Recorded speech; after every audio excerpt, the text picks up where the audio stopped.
Bring your business over a million TV or online. Reach your target customers anytime, anywhere.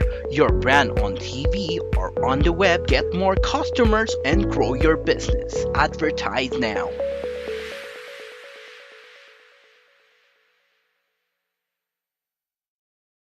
Gusto nyo bang makilala ang inyong business, kumita, sumikat at maging patok online or TV? Get more customers and grow your business. Advertise now.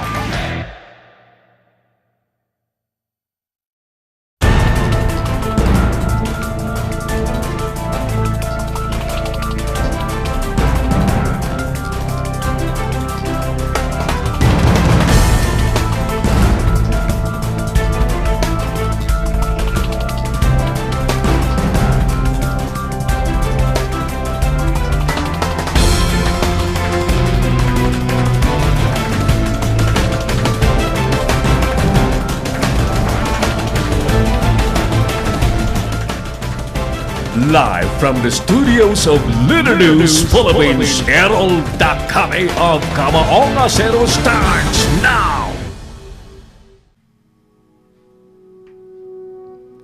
Mga kaibigan, tulad po ng ating naging kaugalian, unahin po natin ang ating panalangin. Amang Diyos na pinakamakapangyarihan sa lahat, na sa isang salita, nilalang ang mundo at patuloy na nangungusap sa sangkatauhan. Taos puso ang aming pasasalamat. Kaming mga naglilingkod sa bayan bilang online media broadcasters, mga mobile journalists, at 10 ng aming mga kapatid sa pamamahayag. Pinupuri ka namin sa ipinagkaloob na malikhaing talino, kalamang teknikal at kakayahang panaigin po ang katotohanan. Magtaglay sana kami ng karunungan, matibay na integridad, malawak na pananaw at makatarungang mga desisyon sa aming mga tungkulin. Naway magsilbi kaming tinig ng mga mahihina at hamon sa mga makapangyarihan, tagapaghatid ng kaalaman at kaliwanagan sa mga nagugulumihanan. Tulungan niyo po kami na magampanan ang aming mga propesyon sa pinakamataas na antas, lalo't higit sa panahon po ng kasalatan, kakulangan ng oras at matinding kompetisyon. Patatagan niyo po kami laban sa mga tukso na sumang-ayon kung anong nakararami, maghaka-haka, makisama sa mali at ang magmadali. Tulungan niyo po kami, ang mga manonood, mga mambabasa at mga taga-suporta, na magampanan ang aming mga papel ng may talino, pangunawa, ng ang katotohanan at kagandahan ang manaig sa online media. Iniaalay po namin ang panalangin ito sa ngalan ni Jesus, na tagapaghatid ng magandang balita, naghayag ng kanyang katotohanan at nag-alay ng kanyang sarili sa sanglibutan. Amen. Si Errol Dakame, ang Kamaong Acero.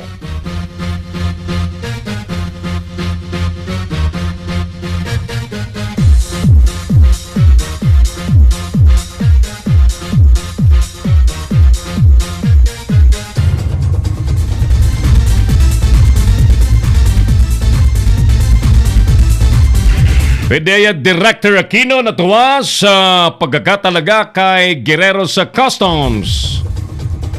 La Peña inilipat daw sa TESDA para iligtas sa intriga ayon po sa palasyo. Gordon umaasang hindi na malulusutan si Guerrero ng Cebu shipment sa Customs. Sa iba pang balita, Boracay Icon tampok sa muling pagbubukas ng isla. Mga turista dumagsa. Mga bisita po sa Boracay dapat maging responsable. Yan ang panawagan ni Secretary Puyat. Samantala, babaeng hubot-hubad natagpuang patay sa tubuhan sa Negros. Department of Agriculture naman umaming mahina sa agricultural product exportation ang bansa. At papalapit na bagyo,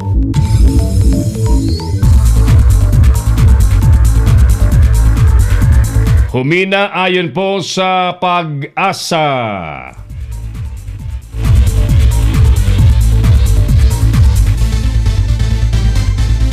At sa ating tanong sa bayan mga kapatid, sa inyong palagay, wala na kayang makakalusot na shabu shipment sa customs ngayong bago na po ang commissioner?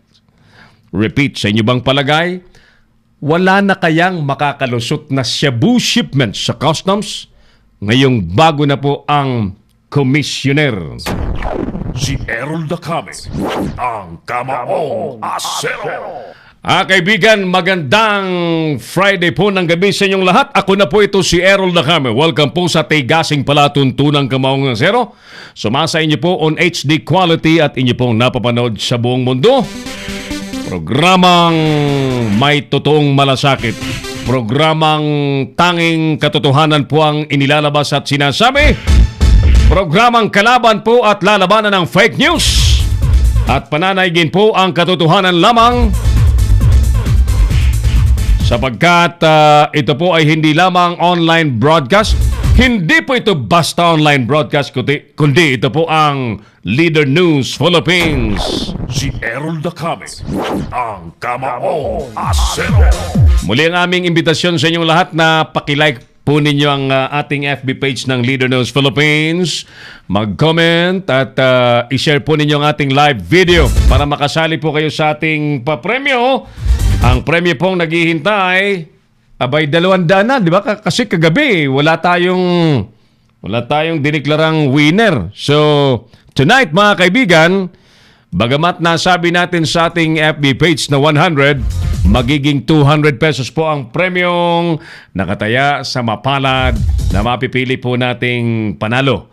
At may pinakamagandang comment sa ating tanong sa bayan. Simpleng-simple ang gagawin po ninyo. I-like po ninyo ang ating FB page ng Leader News Philippines. As well as pakilike din po ninyo ang ating live video ng Kamaong Asero. Number 2, mag-comment po kayo.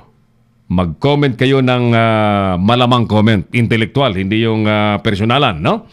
At number 3, i-share po ninyo sa inyong mga best friends ang ating live video ng Kamaong Asero. Presto, kayo po ay qualified na!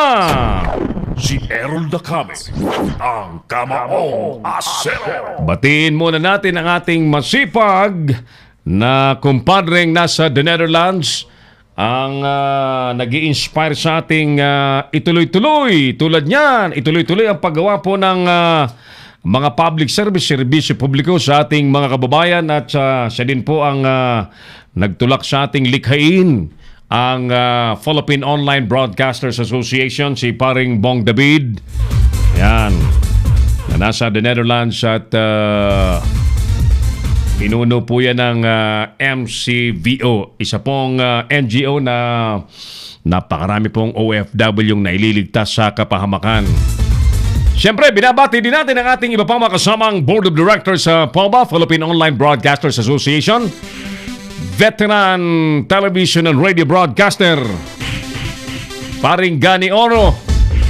Ayan. At of course si Manoy June Bornazal, Manoy Roger Bron, Engineer Oliver Licop.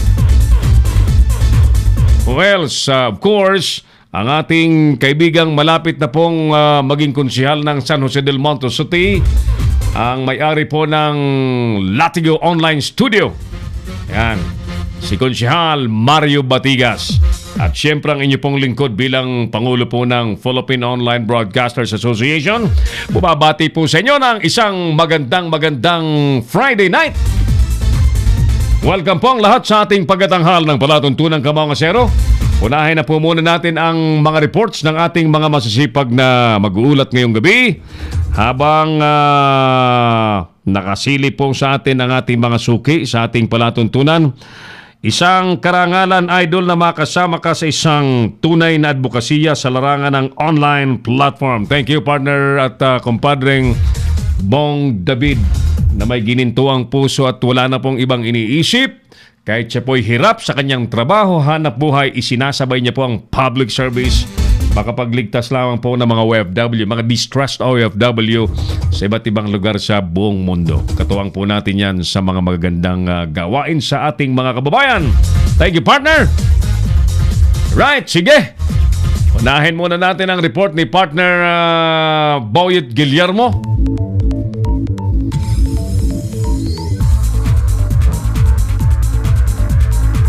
Meron po yata siyang mga binantayang deported ba yon? Mga deported na OFW. Alam mo yan si Boyet kasi malapit yan sa Department of Foreign Affairs at nasa sa pool niya lagi ang mga nangyayari dyan. Teka, bakit yung stinger natin nagloko? Ayan. Ang ating stinger nagloko sa oras na 30 minutos makalipas po ang alas 7 ng gabi. Happy birthday muna sa mga may birthday ngayong araw ng Friday. October 26, mga kaibigan, ang ating petsa. Ayan. Kuya Mark, nawala yung ating stinger dito sa tab. Naglaho yung ating stinger. Samantala, mga kaibigan, bigyan ko muna kayo ng drum roll. Ayan, ready na yata si partner Boy G upang ibalibag na ang kanyang report sa ating palatuntunan. Si Errol Dacame, ang Kamaong Asero. Yan, magandang gabi po sa mga nasa Metro Manila at natatraffic pa rin sa EDSA at iba't ibang mga lansangan. Nakikiramay po kami. Ayan, kailan kaya masusolve nila ang trapiko sa Metro Manila? If they cannot solve this traffic mess na very, very obvious at nasa tungki ng ilong nila, how can they solve more serious and complicated issues in the government? Oh, by the way, hindi po yan ang ating tanong. Ating pag-usapan tonight, mga kaibigan, sa inyo bang palagay, wala na kaya makakalusot na Cebu shipments sa customs ngayong bago na po ang commissioner ng naturang ahensya? Si Errol Dacame, ang Kamaong Asero. 7:31, mga kaibigan. Papasukin natin ang report ni partner Boyet Guillermo. Ayan, ano nga ang report niya? Ito ay patungkol yata ito sa mga deported OFW. Kung hindi ako nagkakamali, alamin natin ang report ni partner Boyet. Magandang gabi, paring Boyet. Go ahead, please. Yes, Errol. Nakatakdang magbalik sa Pilipinas, Errol. Yung 21 Filipino seafarers na na-stranded sa India. Stranded. 4 na buwan. Mga na-stranded dyan. Ito ang embahada ng Pilipinas sa New Delhi na Department of Foreign Affairs. Ayon sa Ambassador to India, Maria Teresa C. Daha, makakauwi na sa bansa ang mga tripulante matapos mailabas ang kanilang mga exit visa. Sinabi ni Ambassador Daza, nung Monday pa in-apply ng abogado nila ang exit clearance ng mga tripulante. Ang 21 crew ay membro ng MV Evangelia M na stranded nung nakaraang Hunyo sa southern port ng lungsod ng Kakanada, kung saan inabandona ng may-ari ang barko at nang lumipas ang mga araw, humingi ng tulong ang mga tripulante sa DFA at embahada doon.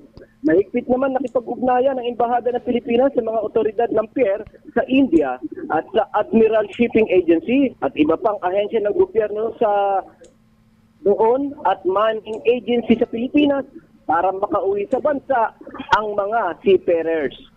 Para sa Kamaong Asero, Boyet Guillermo. Si Errol Dacame, ang Kamaong Asero.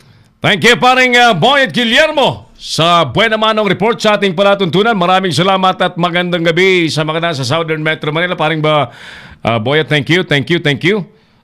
Hindi kita nabigyan ng stinger na maganda at medyo naglaho yung screen ng tab natin sa studio. Good evening muna kay Yun B.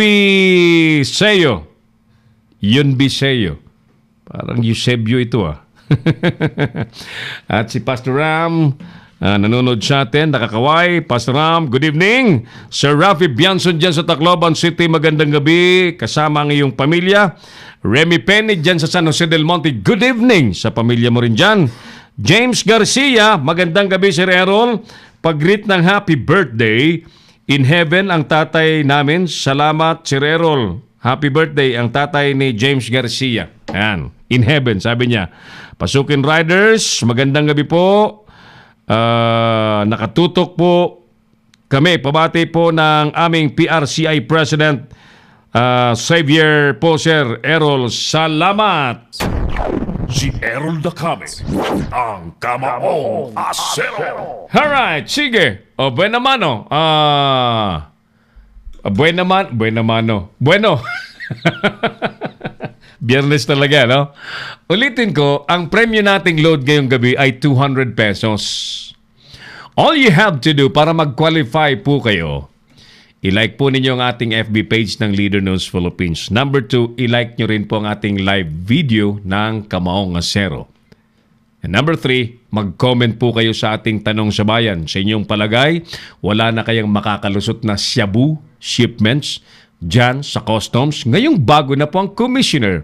And number 4, i-share po ninyo ang video ng Kamaong Asero. Yan po. Pag ginawa niyo po yan, qualified na po kayo sa ating papremyong 200 pesos load. Si Errol Dacame, ang Kamaong Asero. Tuloy-tuloy tayo sa ating palatuntunan ngayong gabi po ng Friday High sa mga OFW. Nakasilip po sa ating palatuntunan. Thank you for always supporting our program dito po sa Leader News Philippines.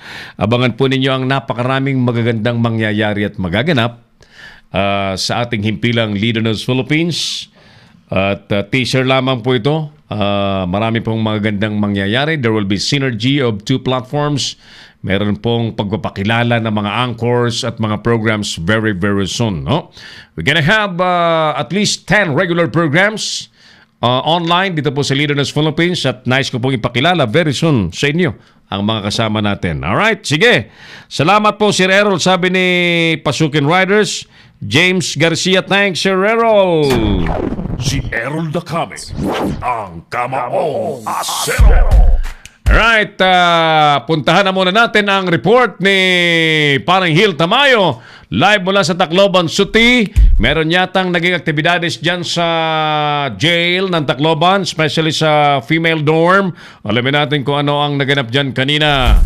Sa report ni Parang Hil Tamayo. Parang Hil, good evening, welcome. Tuloy ka.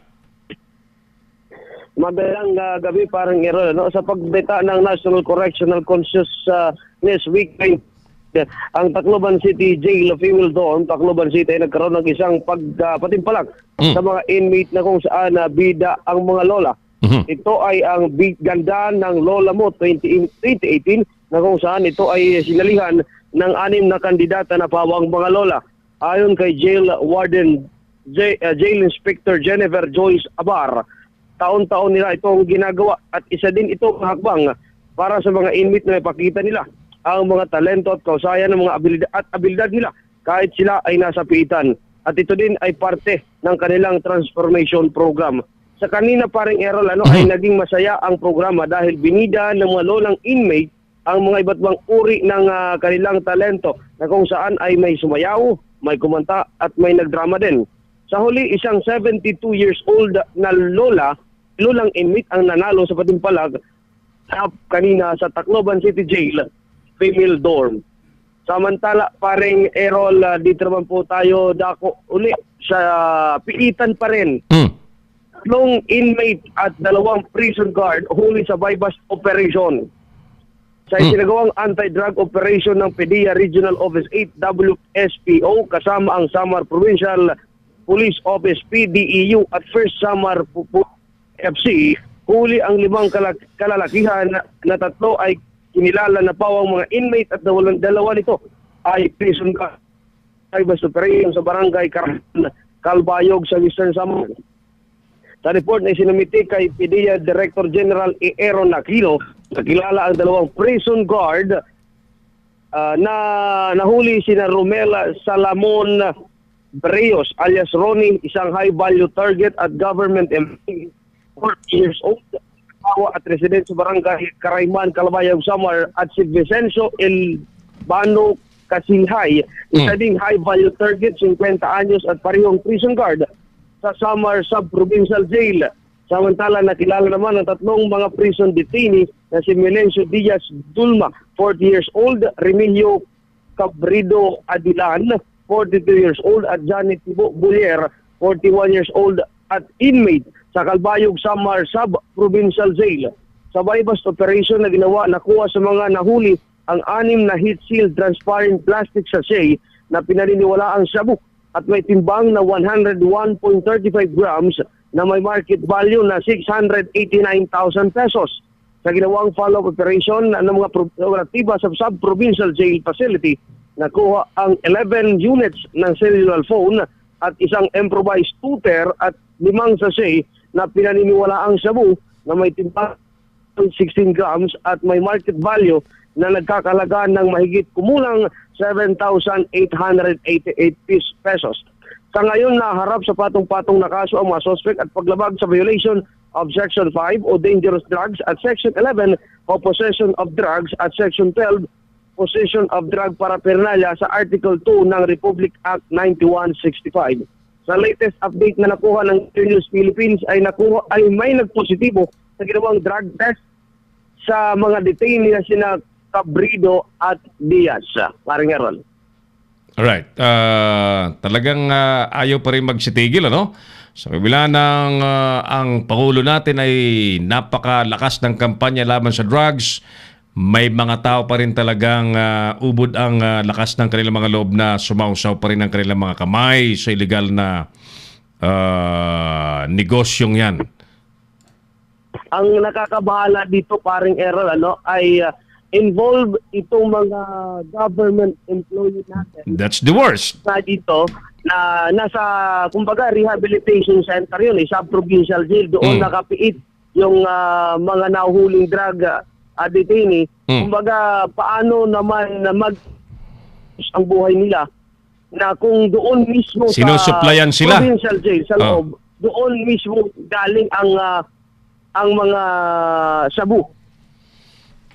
Kaya nga, alam mo, nakikita natin na hirap ang presidente natin. Despite of the bright ideas of the president and his genuineness na makapagpakita ng magagandang programa, ang nagiging problema, paring Hill, ang mga kasama niya sa gobyerno mismo, ang karamihan ay mga tarantado.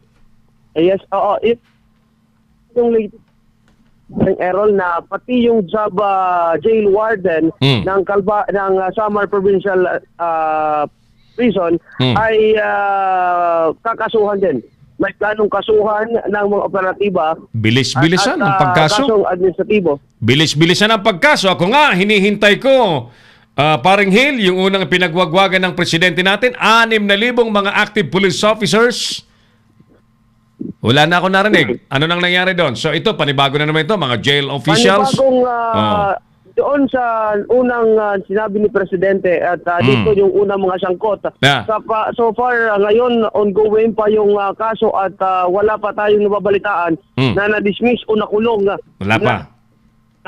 Government employee. Meron man tayong na itatala sa talaan ng mga pulisya ay ng government employee ay ito lang yung halimbawa na lang yung nahuling taga PhilHealth at nahuling taga DSWD at taga DPWH. Yun lang po yung mga nakakasuhan na pero yung mga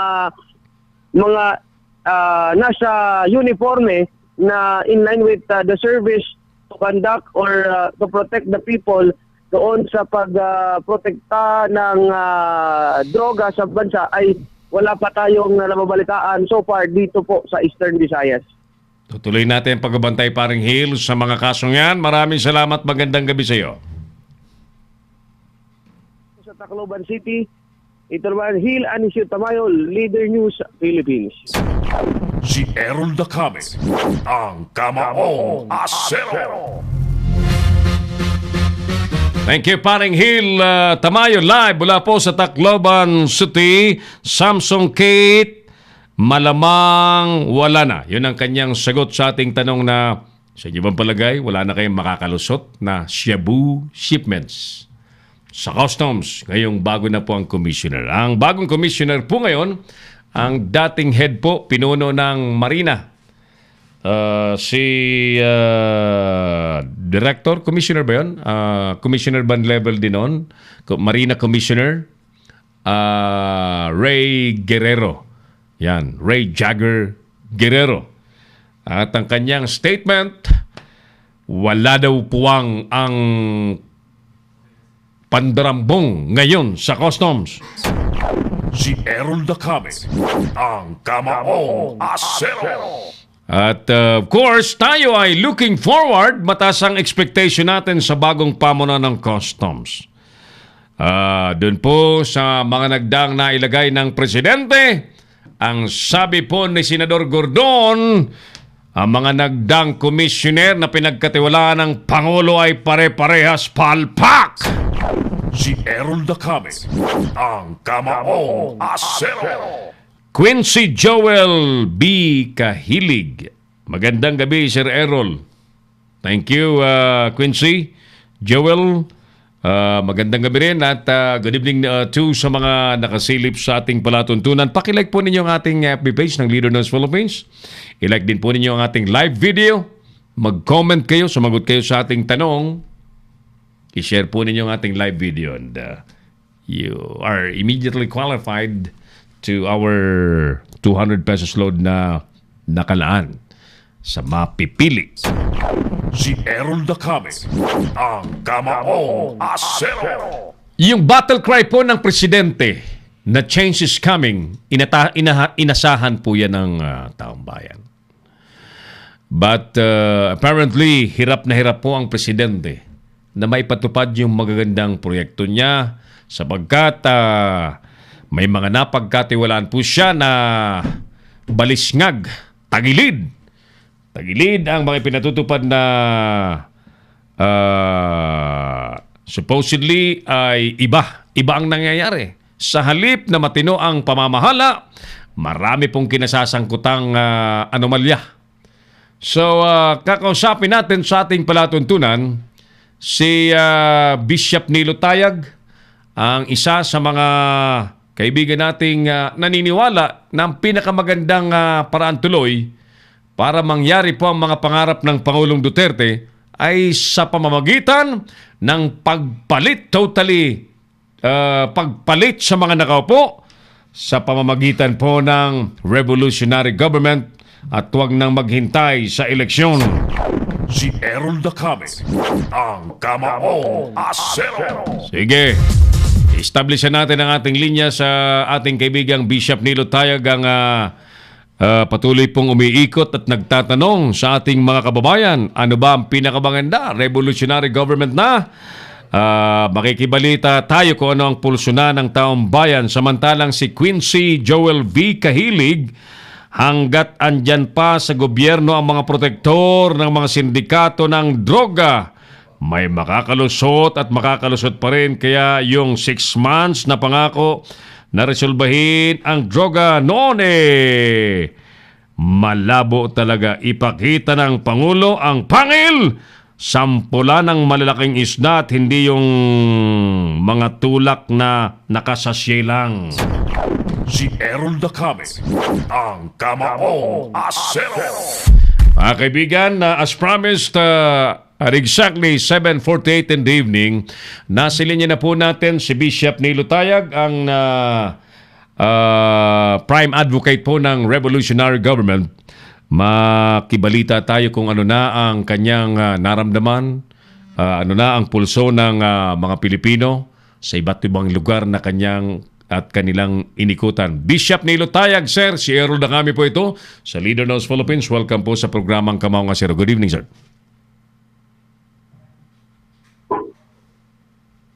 Hello, sir.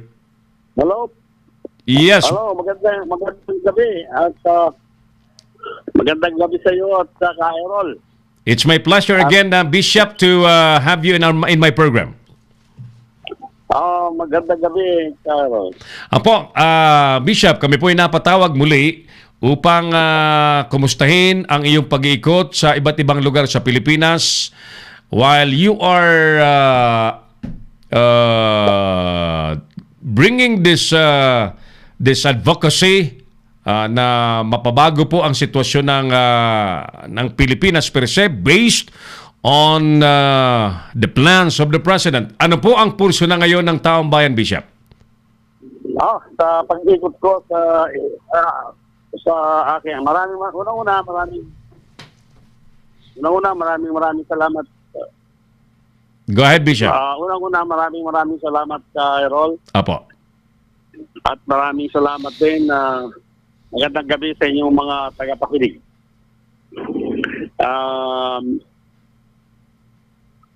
Ang masasabi ko lamang po ngayon ang Revolusyong Duterte for a revolutionary government Apo. ay umiikot na ulit sa parting Visayas at saka Mindanao. Mhm. Kamakailan lamang ay inikot namin ang Northern Samar, Eastern Samar, Western Samar, Leyte proper, Western Leyte and Southern Leyte. Mhm. Umabot kami ng Tagbilaran, Bohol, then humalik ako sa Davao. Inihanda namin ang lahat ng mga probinsya sa Kalakhang Davao, Mhm. Davao Oriental, Davao Occidental, Davao del Norte, Davao del Sur, and of course, Compostela Valley.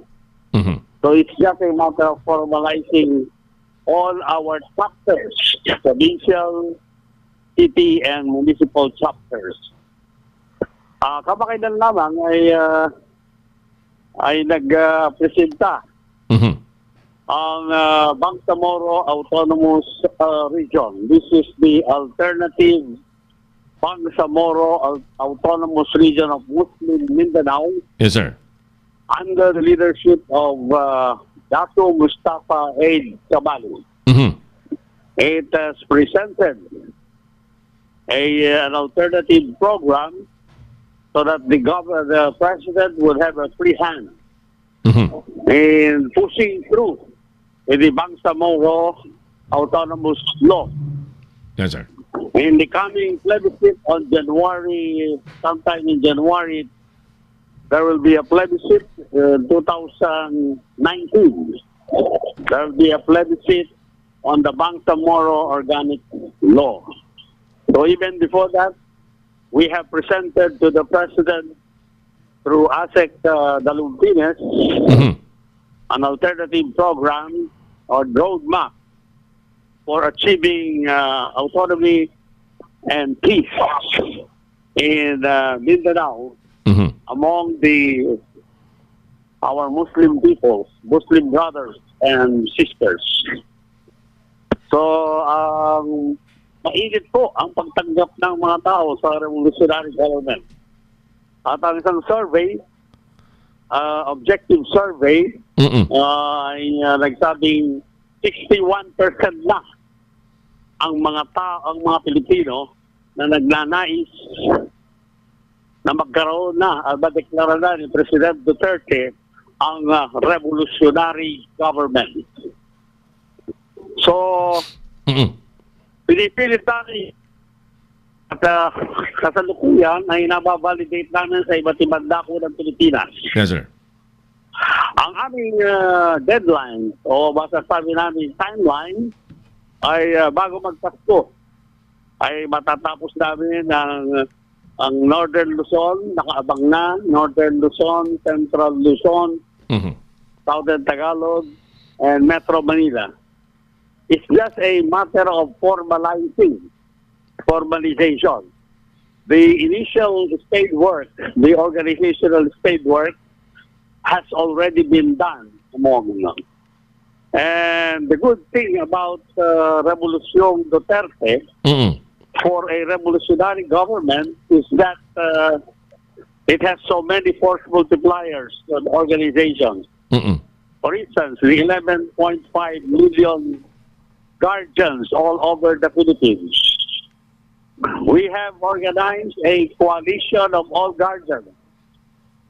And the unifying factor of the 11.5 million guardians all over the Philippines and even abroad is actually President Duterte, who is a guardian himself.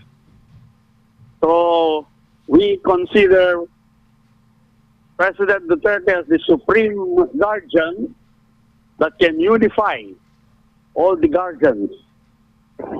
We consider the 16 million votes plus the 5 million assigned to him that were out suspicion of him by SWAT natin. So we are talking of a mass case of 31 million voters for President Duterte. We have the guardians of the 7.5 million, 7 million Marcos loyalists who have been lectured on the Filipino ideology, are very supportive of us, especially in northern Luzon. And there are many non-Ilocano speaking people who are supportive also of the Revolution Duterte for a revolutionary government. The political situation is very convincing. The political situation is very convincing to the people. Ang mga tao ay sukang-suka na. Ang mga tao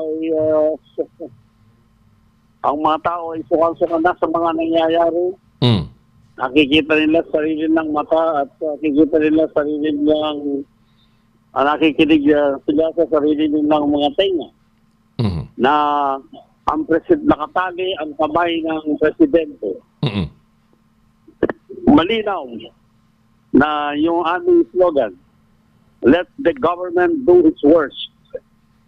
Hindi naman si President Duterte ang will do his worst, kundi ang mga tinatawag namin slow and dysfunctional political institutions that militate against the implementation and prosecution of a revolutionary program.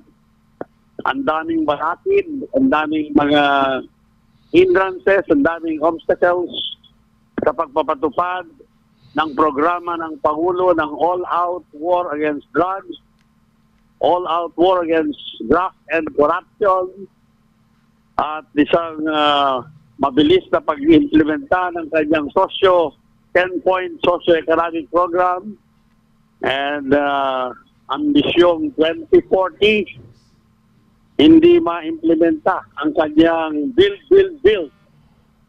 At ang daming mga legal and political obstructions. Hindi tumutulong sa kanyang Kongreso. Hindi tumutulong sa kanya ang mga korte.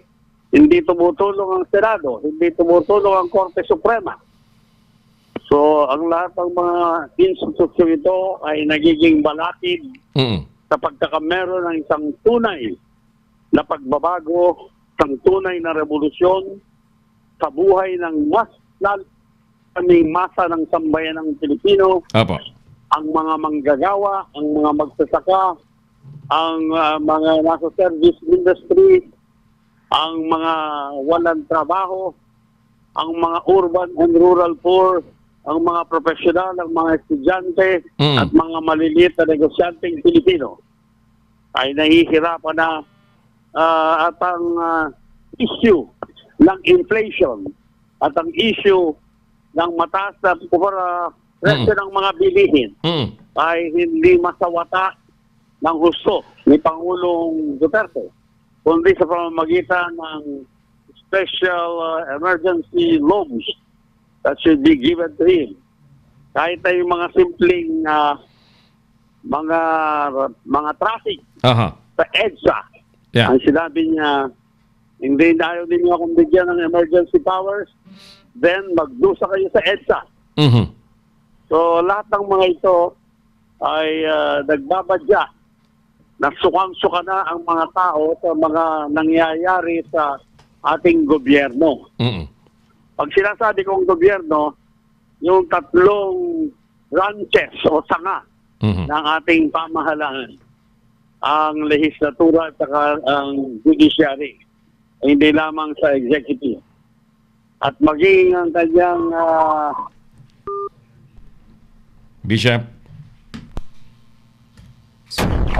Si Errol Dacame, ang Kamaong Asero. Saglit lang naputol yung signal natin kay Bishop Nilo Tayag, ang Prime Advocate po ng Revolution Duterte. At binibigyan po natin siya ng laya na makapagsalita patungkol po doon sa kanyang pagpupulso, pag-iikot sa iba't ibang mga key areas sa Pilipinas upang likumin po ang damdamin ng taong bayan.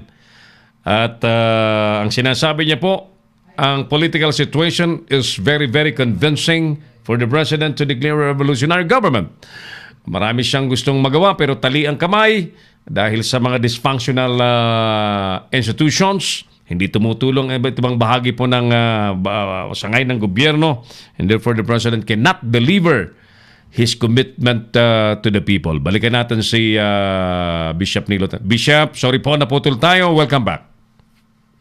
So, maulit ko po ang slogan na sinusunod ng Revolution Duterte for a revolutionary government Apo. is for the government, the three branches of the government can do its worst. Ang ibig ko sabihin, susundin nila ang mga normal na mga proseso ng paggobyerno. At habang sinusunod nila ang mga normal na proseso ng paggobyerno Apo. sa ating bansa, ay nakikita ng mga tao, lalong namumulat ang mga tao, lalong nalalantad sa mga tao ang mga katiwalian, Yes, sir. ang kawalan ng efficiency, ang kawalan ng kahusayan sa pagtugon sa lahat ng mga problema na kinakaharap ng mga mamamayan. Ang ibig ko sabihin, Yes, sir. malinaw na inadequate, hindi sapat ang kakayahan ng mga bumubuo ng ating gobyerno at hindi rin sapat ang pinapalaw o pinapayagan ng ating mga batas sa ilalim ng kasalukuyang mga political institutions. In other words, uulitin ko, nakatali po ang kamay ng ating presidente. For instance, ang mga manggagawa sa PLDT ay nahihirapan kung 700 families ng 7,300 employees of PLDT. Apo. Sa ilalim po ng order ng Department of Labor and Employment, inare-regularize under the pinaalis ni President Duterte ang contractualisasyon sa PLDT. Ano po ang ginawa ni Manny Pangilinan in defiance of the President? Lalo po inalis, tinanggal sa trabaho ang 7,300 employees of PLDT at ngayon ay naghihirap ang kanilang mga pamilya. Ang nangyayari po ngayon, ibiniit ng Presidente ang pagpapatupad ng regularisasyon ng PLDT. Ano po ang ginawa ni Manny Pangilinan?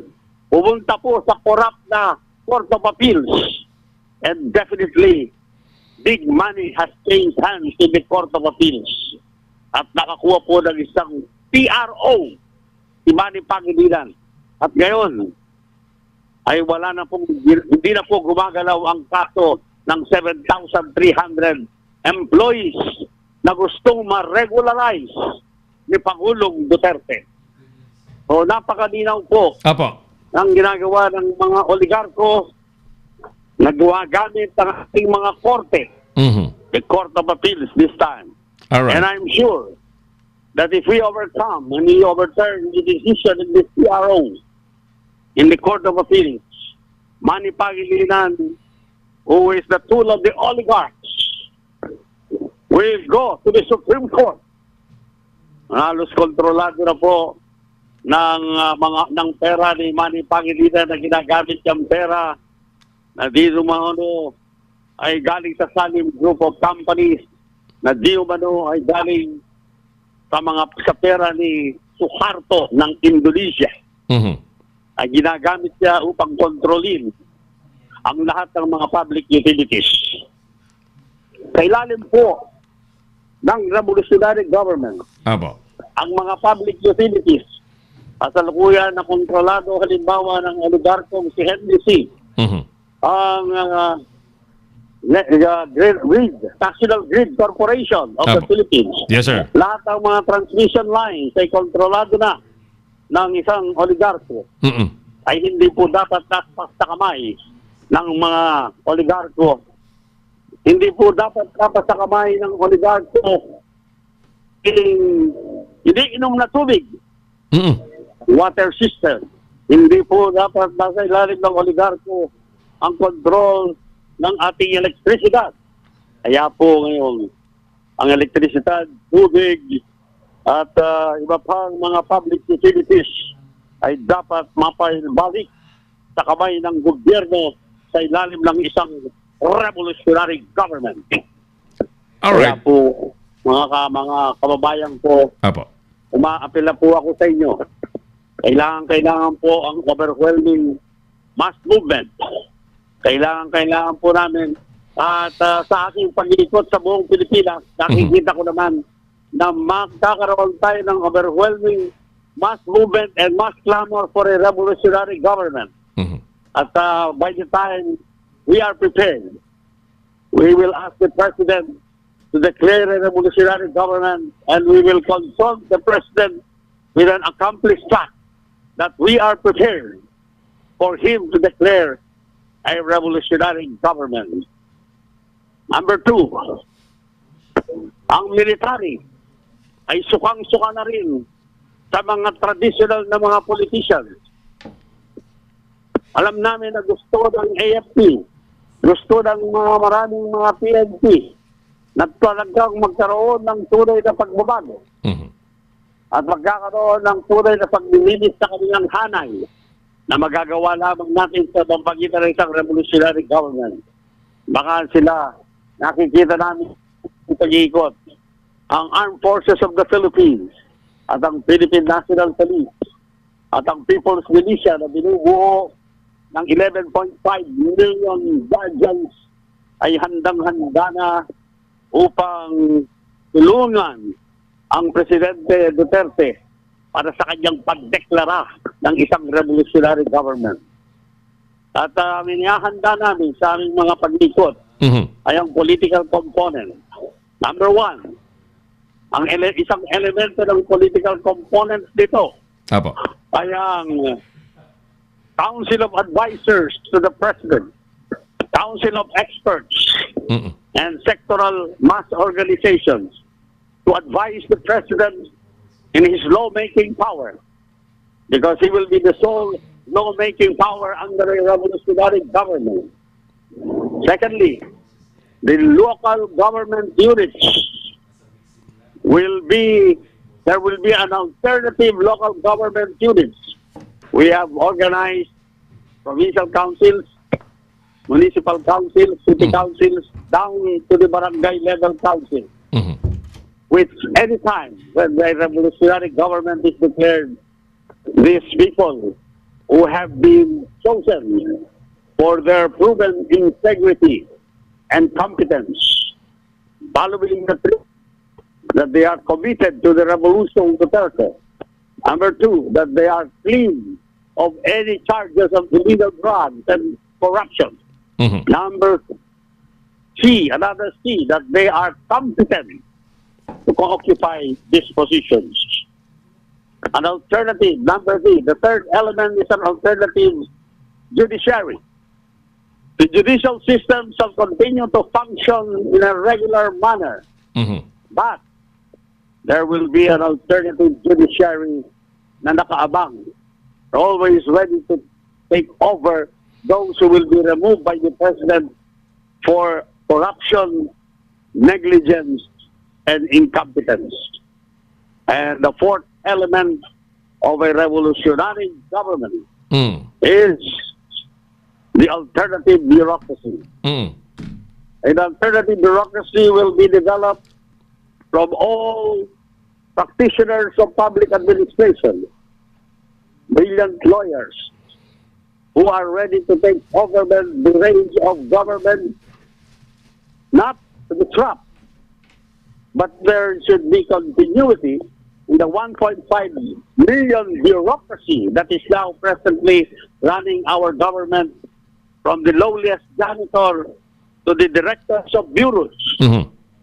So there will be an alternative bureaucracy of clean, competent, and committed people who are ready to take over once the president will have the complete power to hire and fire and will not be hamstrung by civil service laws and the career executive service laws that have hampered and that have Yes, sir. prevented the president from removing corrupt officials in the government. Habang, yes sir, Bishop Mekachela, habang nagsasalita po kayo, there's a reactor in our chat box. Parang martialo na yan. Okay, how do we answer, Bishop, if the question is like that? What's the difference between a revolutionary government and a martial law system? Well, it's very clear. Under martial law, which is covered by the 1987 Constitution, walang ngipin ang martial law. Kailangan pang mag-report ang presidente sa Senado, kailangan pang mag-report sa Kongreso, kailangan mag-report sa Korte Suprema ang presidente. At hindi na niya magagawa ang mga dapat niyang gawin. A revolutionary government is a direct exercise by the people. Walang constitution ito. It is a direct exercise of power by the people.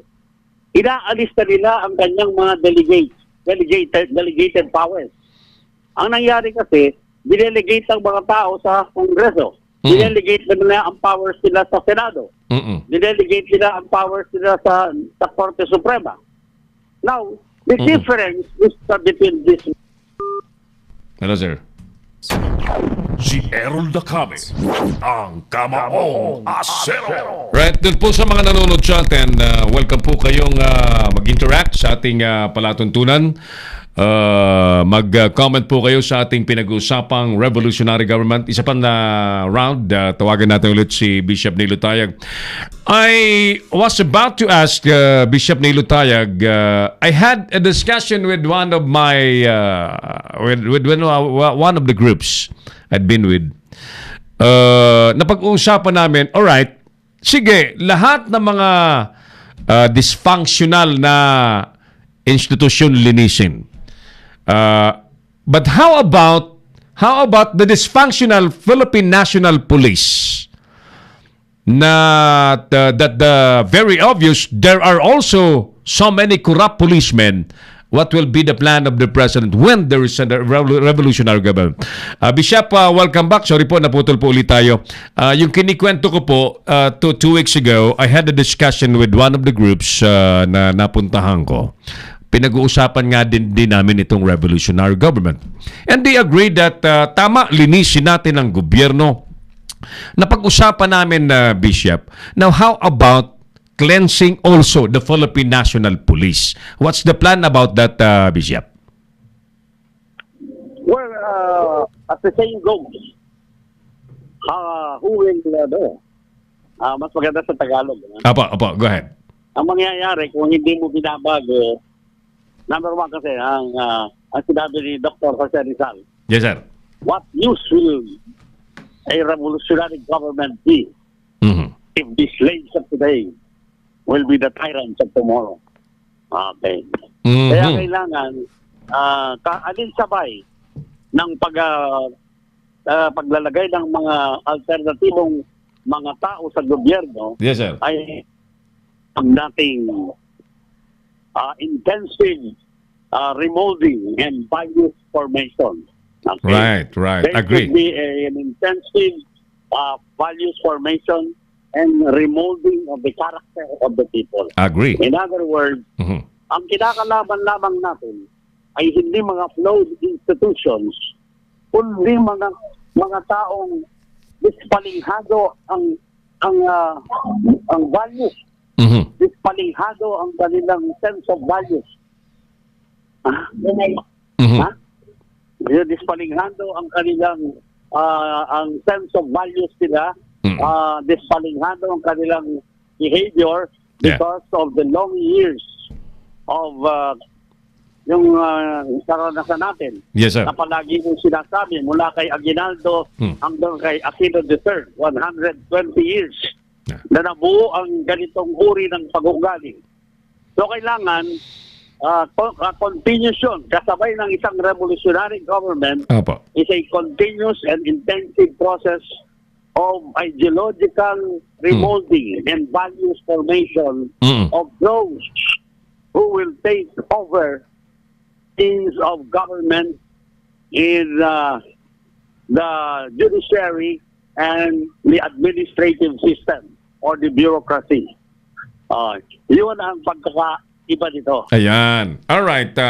Bishop, sa mga nanonood po sa atin sa layman's term, ano ang benepisyo po ng revolutionary government if the president declares it so pagdating ng araw? Ano po ang immediate benefit sa taong bayan na, Bishop? If the government, Go ahead, sir. theoretically, Apo. Apo. theoretically, if not only theoretically but practically, Apo. but practically, a revolutionary government is a creation by the direct action of the masses of our people. Okay. Okay. In short, whether the president likes it or not, he has to declare a revolutionary government if the clamor is so overwhelming by the masses of our people. We would have no choice but to declare a revolutionary government. In our present setup, Yes, sir. we are not removing a sitting president and reinvigorating his powers as a president through the direct support of the people. That is why what we envision as a revolutionary government will be a peaceful, non-violent, and a bloodless revolution. Unlike EDSA 1, EDSA 2, EDSA 3, Yes, sir. we were removing a sitting president. And those kind of revolutions are not real revolutions because they are only splits in the ruling classes. But this revolutionary government is a real revolution because the masses of our people, who comprise 95% of the population, will be empowered and enfranchised by the direct benefits that will accrue from the operations of a revolutionary government. And the people will be organized in such a way that they will assist. As I have said, there will be a people's militia in the guardians of the Philippines. As a people's militia will support the AFP and the PNP in maintaining law and order and discipline. All right. In other words, this revolutionary government led by Revolution Duterte for a revolutionary government consists of many organizations who have been in existence or that have been in existence for almost 50 years. Apo. And they have undergone ideological training on Philippinism. All right. And Philippinism is advocated by President Duterte. All right. Bishop, we are saying yes, sir. Marami po ang... Duterte Sorry. is the Philippinism during this political conjuncture in our political history.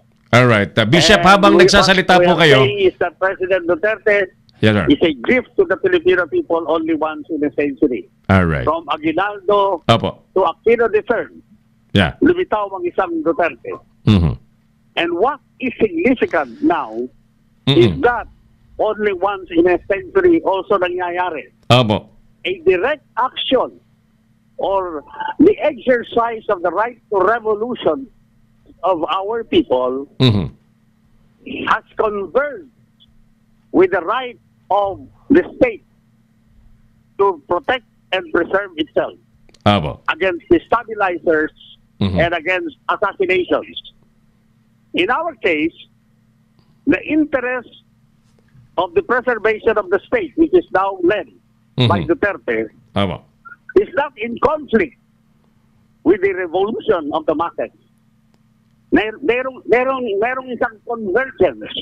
Maswerte ang period na ito sapagkat merong convergence, pagtatagpo ng the right of the state to preserve itself Aha. and the right of the people to revolution. Very nice. There Bishop, are two great universal rights Bishop, being exercised right, Bishop, at present in our society that would work favorably for the establishment of a revolutionary government. Apo. All right. Bishop, sorry. Habang may discussion po tayo, may nagre-react po sa ating programa. I think magandang masagot din po natin ito. Si Yer Sednanref, sabi niya, yan po ang pinaka-the best solution sa bayan kung mahal. Sa tingin niyo po, Bishop, mababawasan na ba ang mahirap kapag ka nag-RevGov? Pagkukulit lamang ang tanong, Oo. Aaron. Apo. Ulitin ko lamang, Bishop, ano? Habang tayo po ay nag-uusap on air at napapanood po sa buong mundo. May isa po tayong viewer na nagtatanong, ano?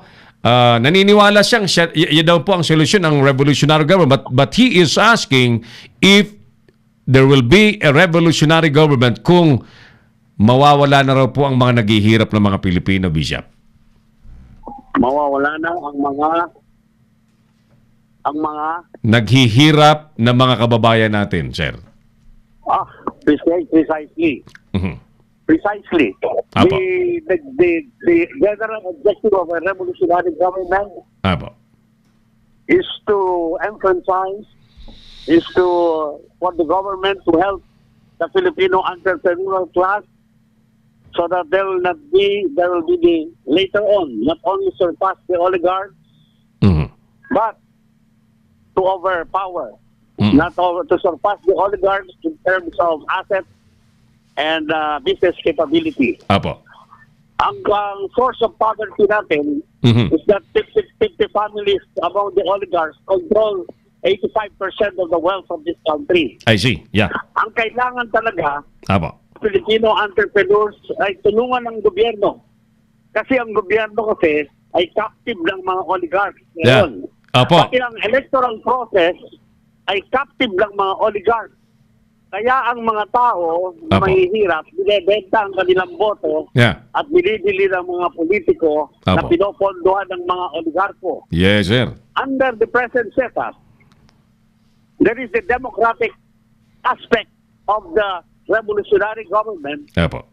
that will really project and at the same time direct all government projects. Yes, sir. All government projects will be for the welfare of the Filipino masses. And Filipino contractors, Filipino businessmen will be given the sole prerogative to government contract Oh. and not what is happening at present where the foreign capitalists Mm-mm. are given this contract because of bribery of DPWH, of all government agencies who are being bribed so that they will be granting foreign contractors all these contracts to the detriment of the Filipino contractors and Filipino industrialists and entrepreneurs.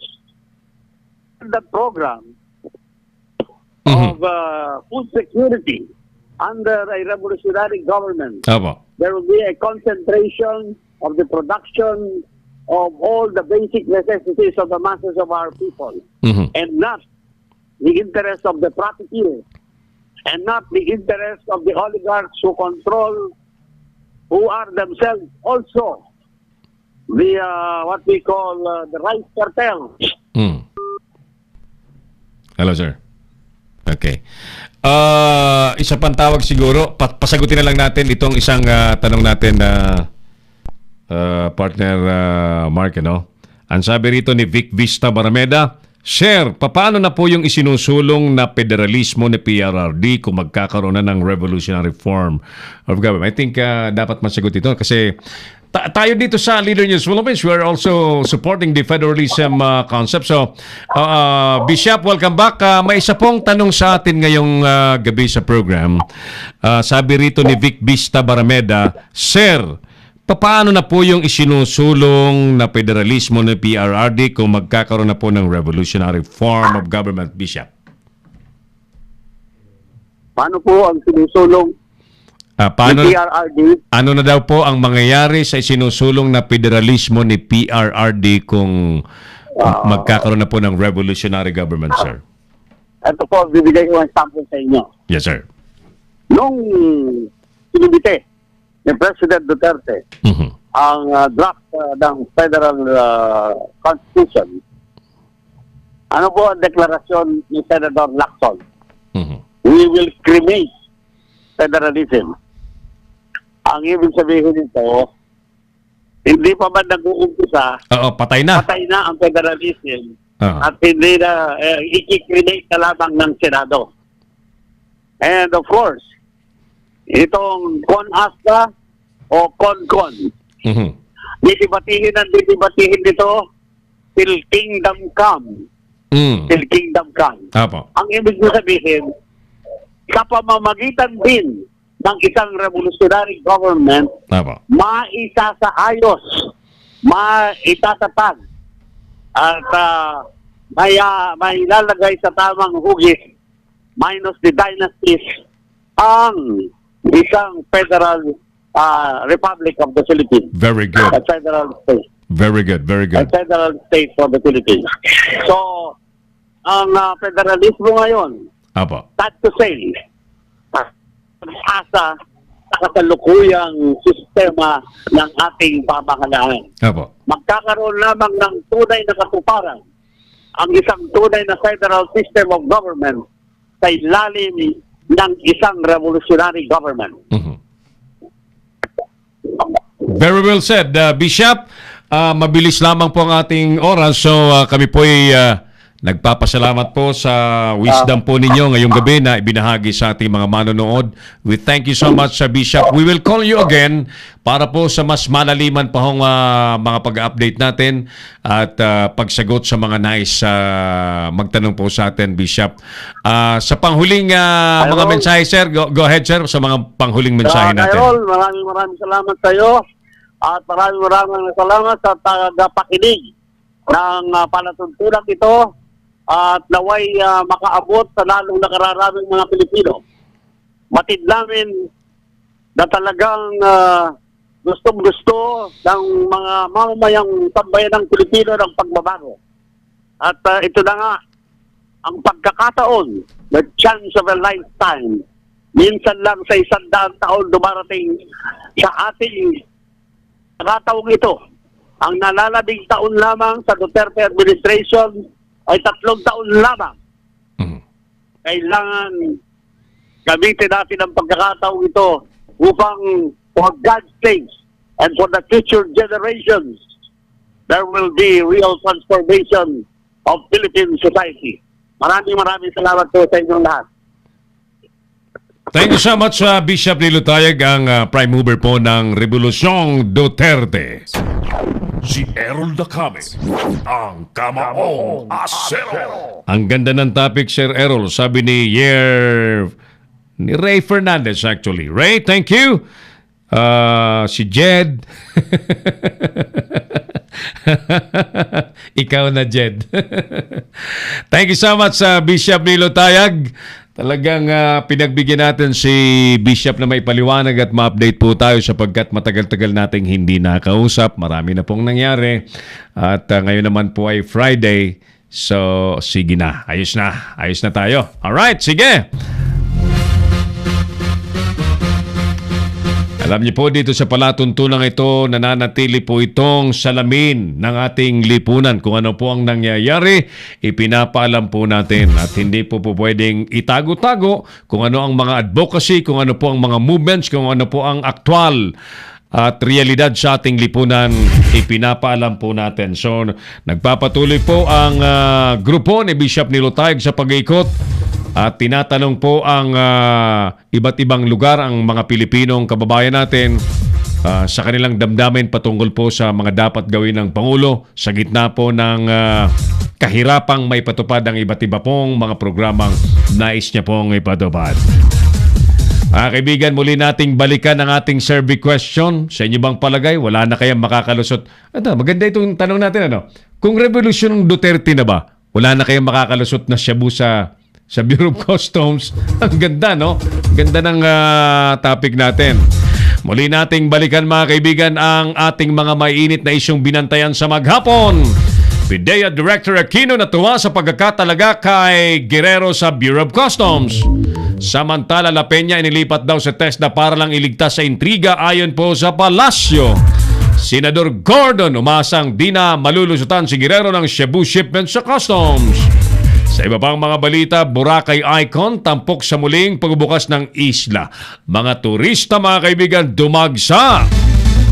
Mga bisita naman sa Boracay pa rin dapat maging responsable. Yan ang panawagan ni Secretary Bernadette Puyat. Isang malungkot na balita, babaeng hubot-hubad natagpuang patay sa tubuhan sa Negros. Department of Agriculture umaming mahina po sa agri-product exportation ng Pilipinas. At papalapit na bagyong Yutu, humina ayon po sa Pag-asa.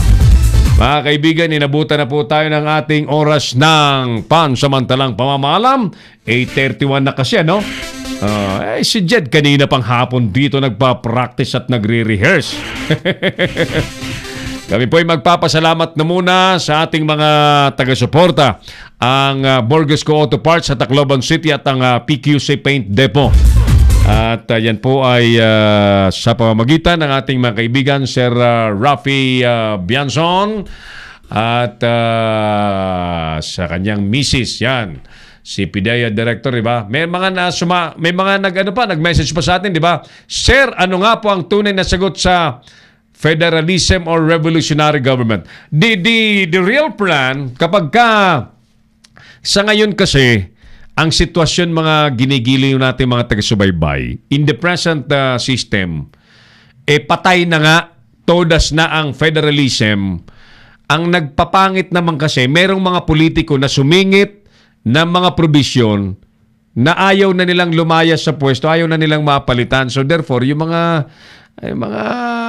activist naman, idiniklara ng patay na ang federalismo. So deadlock na. Deadlock na. Sa Senado, kahit pumasa po yan sa Congress, deklarado ng patay na. Ang sabi nga ni Senator Lacson, dead on arrival ang federalismo rito sa Senado. Ayan. Kaya tama yung sinasabi po ni Bishop Nilo Tayag. Sige, wag na tayong umasa dyan.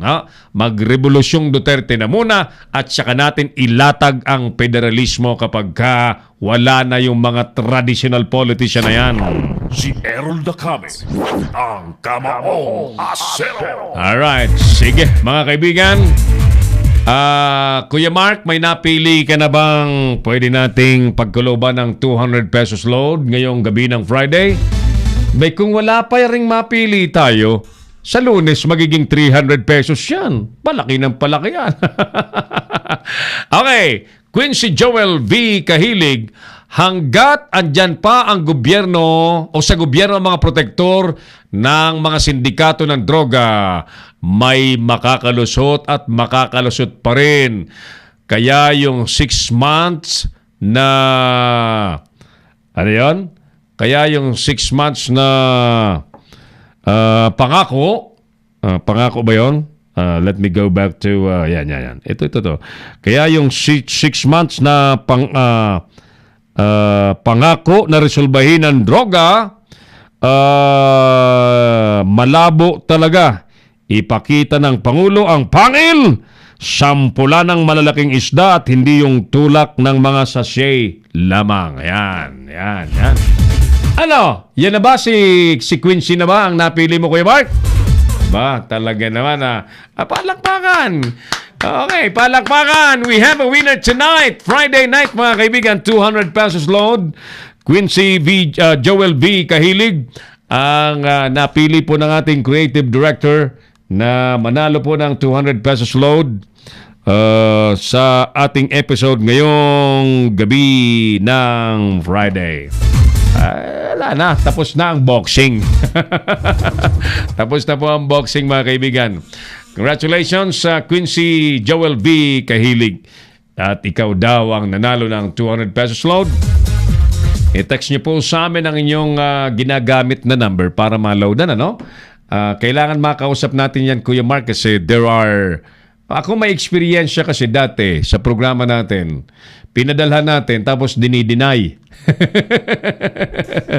Quincy, 0995-148-3605. Tawagan mo ako para ma-confirm natin. And I hope to avoid yung naipadala na pero wala daw. Alright? So, sige.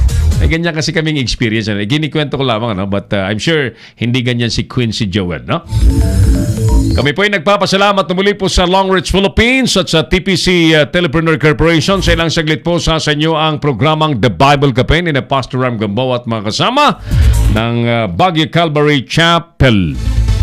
At of course, sa ngalan po ng ating mga Listener's Patrol, sila partner Boy Guillermo, Hil Tamayo sa Tacloban City, at yung ating producer head writer, nakalib din ba siya ngayon? Ginawa niya yung, di mo plinay pala yung kanyang ginawang kanyang surfboarding story sa La Union. Sayang Pwede ba natin i-play on? Pahabol natin. Wala pa naman sila, Pastor Ram, ngayon? Wala pa? Wala pa. Sige, i-play nga natin. Nandyan yata? Sige. Kinover kasi ni Angeline, binibining Angeline, yung preparasyon ng La Union sa surfboarding industry. Nice po namin ipakita sa inyo kung ano nangyari doon sa paghahanda po ng probinsya ng La Union. Take note, ang probinsya po ng La Union ay binayo po ng Bagyong Umpong, di ba? And I think you still remember kung ano pong damage ang tinamo ng La Union, at mahirap nga naman na habang merong ganyang pinaghahandaan pero nagre-recover pa lamang sa trahedya, no? So, pinasyalan yan ni binibining Angeline Valencia para maipakita sa atin ang preparasyon para sa pagpapayabong muli ng turismo dyan sa La Union. Samantala, mga kaibigan, nais ko rin pasadahan yung pag-amin po ng Department of Agriculture na talagang sobrang hina po ng Pilipinas sa exportation po ng agricultural products. Ay buti na lamang inamin po ng Department of Agriculture. Ngayon, ano ang gagawin? Isa po sa sinasuggest ng DA officials ay buhayin daw po yung gulayan sa eskwelahan. Ibig sabihin, tuturuan yung mga estudyante na magtanim ng mga gulay sa eskwelahan. Maganda po yan, wala pong masama, no? But nais po naming isuwestiyon, nais po naming isuggest sa mga taga-Department of Agriculture that there is a deeper action needed. Like, one, bakit hindi ipagbawal na ng Department of Agriculture makipagtulungan po sa Land Registry of Deeds at sa mga LGUs na ipagbawal na po ang land conversion, especially ng mga agricultural lands. Sapagkat kung ang mga taniman natin, mga bukirin natin, tinatamnan po ng mga palay, mga gulay, ay i-convert. Walang habas pong i-convert into subdivisions, into golf courses, into industrial lands. Ano pang tatamnan natin? Kahit turuan natin ang turuan ng mga bata sa eskwelahan ng gulayan sa eskwelahan, ano pang pagtatamnan natin? So what I am saying is, magkaroon po ng patakaran ng Department of Agriculture na kapag ka-identified na agricultural lands, ang lupa, wag na pong i-convert into residential, commercial, industrial subdivision. Si Errol Dacame, ang Kamaong Asero. Pangalawa, gumising-gising naman ang mga taga-NIA. Sino yung mga taga-NIA? The National Irrigation Administration. Patubigan nyo naman po lahat ng mga bukirin, lahat ng mga lupang walang tubig nang matamnan po ng mga Pilipino. Marami pa rin po mga lupain na nakatiwangwang sapagkat wala pong tubig, hindi marating ng tubig. Nakatiwangwang. So paano nga naman mabubuhay ang mga tanim kung walang tubig? Gumising ang mga taga-NIA. Patubigan nyo. Gawan nyo ng paraan, abutin po ng patubig ang mga nakatiwangwang ng lupain sa Pilipinas nang sa ganun ay maging productive.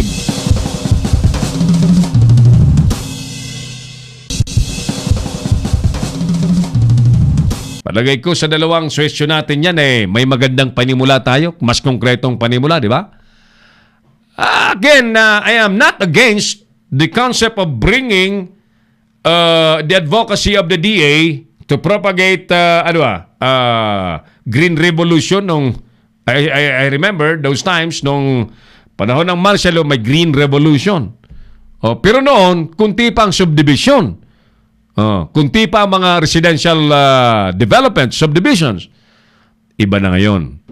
Sapagkat yung mga masisibang mga negosyanteng developer kahit mga bukirin na mga productive binibili yung mga tamad na mga magsasaka nabubulag, nalalasing sa ipinakikitang pera. Ayan, yung mga bukirin na dapat ay napagtatamnan po ng mga palay na mga gulay ay ibibenta po ni tatay ni lolo para may pansabong. Si Errol Dacame, ang Kamaong Asero. So yan po ang ating suggestion, ipagbawal ng Department of Agriculture from now on na mag-convert pa ng mga agricultural lands. At hamon po sa NIA na agency rin po sa ilalim ng Department of Agriculture na patubigan ang mga kalupaang nakatiwangwang para matamnan. Si Errol Dacame, ang Kamaong Asero. Jesus Seller Duterte. Ang mga kritiko palaging naghahanap at nagsasabi ng nanawala daw ang demokrasya sa Duterte administration. Sana ang demokrasya kung sa Senado pwede napatayin ang federal samantalang sa buong bansa sa sambayanang Pilipino ay pasado at suportado. Actually, itatanong pa yan sa bayan kasi there will be a plebiscite. Saka natin masasabing pinal na pasado po yan sa bayan after the plebiscito. At magkakaroon po ng plebiscito kapag nakalusot na po yan sa Kongreso at sa Senado at pinirmahan po ng Presidente at ilalatag po yan sa taong bayan through a plebiscite. Yan. Or a referendum to ask the people whether they agree or not with the federal system of government. So saka po natin masasabing pasadong-pasado. Nga lang, wala pa nga sa estadong yun, wala pa nga sa face na ganon, patay na. Tinodas na sa Senado.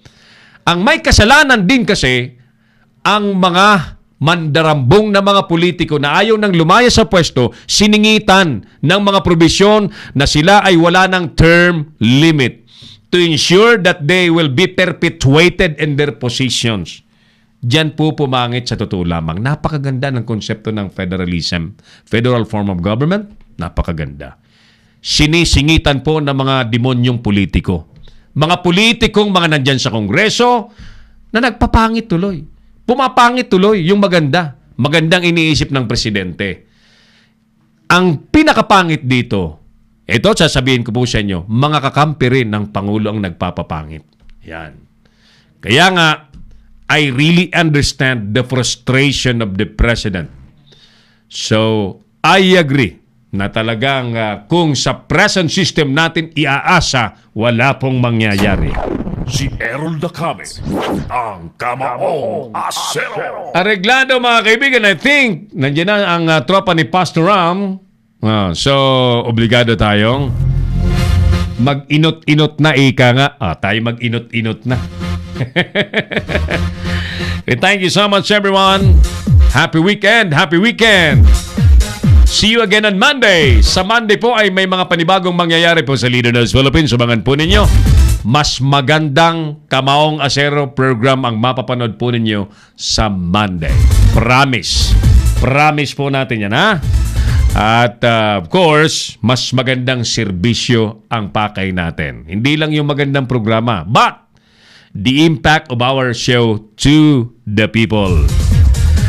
Sa ngalan ng ating Creative Director, Mark Anthony Reynoso, ng ating Operations Director, Oliver Licop, ng ating Head Writer-Producer, Angeline Valencia, mga kasama po natin sa News and Public Affairs, mga tagapag-ulat po natin, thank you, thank you! Mga kaibigan, sa ilang saglit ang palatuntunang The Bible Cafe ni na Pastor Ram Gambawa. Ako pa rin po ang inyong Kamaong Asero, si Errol Dacame. Maraming salamat, magandang gabi, and God bless Pilipinas! Inyong napanood ang mga batas na banat ni Errol Dacame sa Kamaong Asero. Abangang muli dito sa Leader News Philippines.